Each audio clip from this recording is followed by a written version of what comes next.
Welcome back to the show, everyone. Well, the condo market is not really showing any signs of abating, maybe slowing down a little bit, but price is still climbing. You want to get the most when you're selling, and you want to get the best deal when you're buying. Absolutely, and there's little tips and tricks on how to do exactly that. And we're joined now by Leo Wilk, who's also known as Condo Leo. Hey, Leo, how are you? Good, how you guys doing? Nice to see you. Good. So the new year, lots of places getting listed. It's Yep. the time a lot of people are looking to buy, a lot of people are selling. So we're going to go through some tips about buying and selling. What is your biggest tip for people when it comes to buying or selling? Some tips for selling. The first thing any realtor is going to tell you is get pre-approved. There's no commitment to that, so people, they kind of get scared when they're getting pre-approved. They think they're locked into something. You're actually not there. There's two big benefits of getting pre-approved first. Number one is you know what you can afford. So if you've gone out and you started looking at $400,000 condos, next thing you know, you get pre-approved for $350. You wasted a lot of time. Yeah, you wasted your time, and now you've looked at these bigger places, better locations. Maybe now you've kind of took a step back. It's gonna affect your decision. Yeah. Well, yeah, whether you even want to proceed or not. Exactly. And the second benefit is you can lock in your rates. So typically about 120 days, you can keep those rates. So if rates go up, you're protected. If rates go down, you can still get the newer, lower rates. Yeah. So people are always scared because they think there's commitment. There's actually no commitment to it. It just protects you as a buyer from rates going up. I've talked to people and had to disabuse them of the idea that when they locked in or they signed up, that meant that they were paying their mortgage right away. But yeah. You don't until you make the commitment to actually buy. Exactly. Exactly. Okay, and whether you're buying or selling, you always recommend to go local when it comes to realtors. Why do you recommend that? Well, local realtors, it's, you know the area. Like for me, I do downtown, so I specialize in downtown. I know the buildings, I know everything around the area, I know the amenities. If I don't know something about the building, I can text or one of my friends who's a realtor and they can give me the information right away. Right. If I'm trying to help you find a place in Langley, I don't know anything about the area, so I would never do Right. that. So what if you are looking at a different, say you live downtown now and you want to move up to Surrey or Burnaby or Richmond or something, how do you handle that? Do you just sort of look up? Or? Typically, I have someone I work with in every different area. It's people that we trust, so we always refer. We still kind of work hand in hand with the realtor to make sure everything's going smoothly, but we just kind of, we're saying, I'm going to refer you to so-and-so because they really know this area, they've done a great job, they've done business with us before, and it's going to be nice. And knowing your costs is a big one because a lot of people get surprised. You know, they find the place in their budget and then everything's closing and all these weird things are happening and there's extra costs at the end. How do you prepare people for that? Well, every transaction is different. It could be the difference of $10,000 each time, so there's not really a range you can look at, but once I know your price that you're looking for and where you're looking for, we can typically break down what you're going to be paying, and we'll start getting you the lawyer's numbers, the closing costs, all those types of things. It's a huge gap between if you're a first-time home buyer, you might not have to pay property transfer tax, things like that. So there's a lot of different variables that come in. So how important, I mean, all this sort of leads to that idea that when you find a realtor, or when you're looking for a realtor, that ability to communicate, that ability to be able to have a good conversation with your realtor. Exactly. It's, as a buyer or even a seller, you shouldn't, just don't be scared to tell your realtor what you're thinking. If the place that you just saw was terrible, let me know, and let me know why, so that we're never going to look at one of those again. That's our job, is to, I always like to say, I can walk into a condo after a couple tours with a buyer, and I know if they're going to want it or not right away, because it's one of those things you should get on that relationship with them. And if we're showing you all these places that are nothing what you're looking for, you didn't like it, just tell us and we'll never look at that again.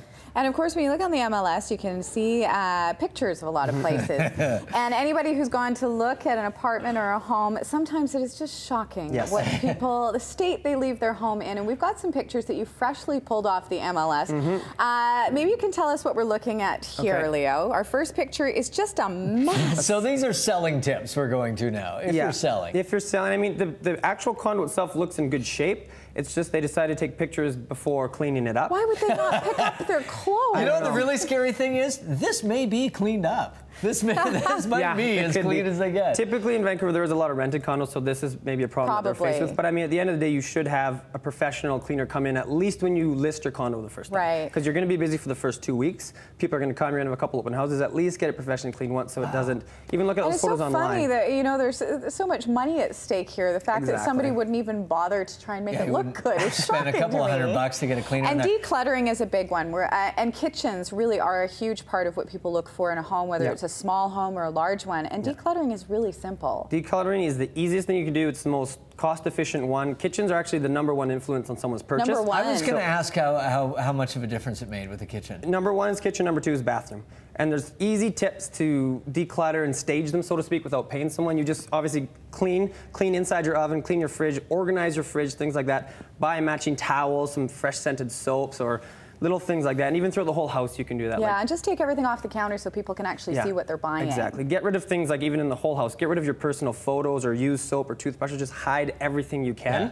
People want to see themselves in there, not you. Yeah. Well, and appliances in the kitchen as well. I know, I remember when we were looking at homes, we went into one and they had this natty old toaster and microwave, and it was a beautiful kitchen, but it just affects it just a little bit. Yeah, it's everyone's really going to open your oven and everyone's going to open your fridge. And like you say, you don't have to hire a professional stager. It's just really, really simple stuff. And let's move on to the entranceway. Of course, we've talked about the kitchen, we've talked about the bathroom, but the entrance is really the first thing that people see. Yeah, so the entrance typically in condos, I mean, there's small hallways. You want to light them up, so make sure there's some, if your lights are dim, get some stronger ones. Put a plant or some fresh flowers. I actually recommend fresh flowers everywhere. Yeah. But put a plant there. If you have room, get an ottoman so they can sit down, take their shoes off. A quick tip when selling or when buying too is get some shoes that are slip-on and off, so when you're going in all these houses. So you don't have to waste a lot of time? Yeah, especially if you don't like it, so you get booted out of there. Exactly, so that's just a little tip. But yeah, especially the entrance. It's the first impression you're going to make. Try to make it a good one. You mentioned lighting in the entrance and the hallway, but would that carry through to the whole place? Lighting is super important everywhere.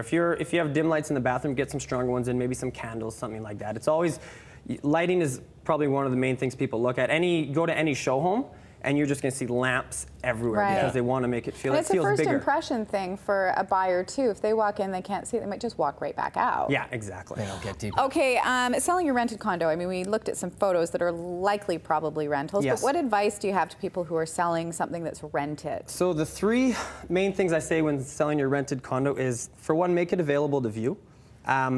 When you have tenants, they sometimes put huge time constraints on it. Just have your realtor go there, introduce themselves, buy them a Starbucks card, and just kind of get off on the right foot. And just also talk to them about the number two is, please don't be there when I'm showing the home.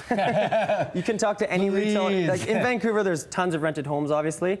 Anyone who's gone into showrooms like, yeah, we walk in and someone's cooking or someone's sleeping and you just don't want awkward. You walk right out. Yeah, so it's really up to the realtor to establish that relationship with the tenants and say, you know, here's $20 gift card, just please go grab a Starbucks on me or wherever you want to go. And give them a time frame so they can arrange that cleanliness idea as well.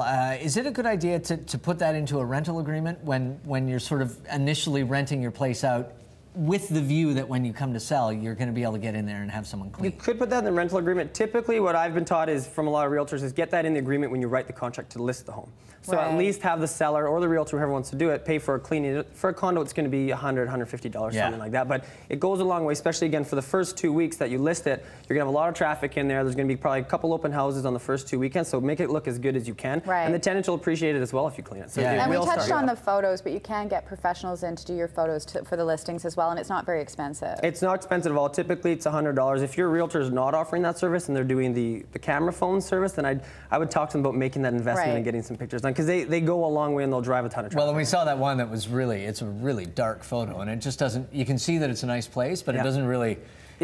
That's not going to make me want to go see that home. No. I see a very big blob of furniture. And that home's probably going for at least, I think that was about $450,000. Yeah. So you want to get in there. When it's weather like this outside, all people want to see is light. Yeah, exactly. Well, thank you so much, Leo. You can go to Leo's website to find out more information if you're looking for real estate in Vancouver. Very nice. Nobody ever does that. Nobody talks about real estate. Nobody ever looks for it.